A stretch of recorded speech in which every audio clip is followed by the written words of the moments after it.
Jordana, 29 ans, n'a jamais terminé ses humanités. Au mois de janvier, elle décide de passer son jury central dans le but de réorienter sa carrière, mais également sa vie. L'idée était effectivement d'obtenir mon CESS dans le but de m'ouvrir toutes les portes et que je puisse entreprendre des études qui m'intéressent.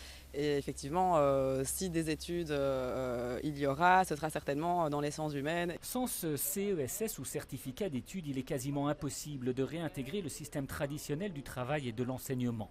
Autre exemple avec Quentin, 21 ans, qui n'était pas fait pour le système scolaire classique et qui passe en septembre en deuxième année en commerce extérieur à l'EFEC. J'ai eu un parcours assez difficile en secondaire, j'ai doublé plusieurs fois. Et donc, j'ai vu que c'était un enseignement qui ne me convenait pas trop, avec certaines difficultés. Et j'ai eu connaissance du jury professionnel que j'ai décidé de faire et que j'ai réussi très bien. En étudiant beaucoup, mais en réussissant bien. Jusqu'à 2000 élèves tentent le jury chaque année pour se réinsérer dans la société. Mais aujourd'hui, ceux qui le défendent sont inquiets. Un avant-projet de décret vise à réformer les différents jurys et les centaines d'options qu'ils proposent. À l'arrivée, il ne resterait plus qu'une voie vers des métiers en pénurie. Nous n'avons pas de liste officielle et nous ne connaissons pas le contenu exact, les modalités de modification éventuelle de cette liste.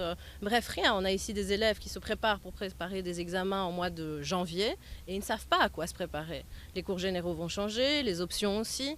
Donc on est dans un flou artistique qui met en péril des centaines d'avenirs, des milliers même. Autrement dit, ce que craignent les candidats juristes, commerciaux, travailleurs sociaux, c'est de devoir passer un jury boucher, ou ardoisier ou menuisier pour pouvoir avoir accès aux études qu'ils souhaitent. Le décret doit être voté en octobre, il reste donc encore un peu de temps pour l'aménager.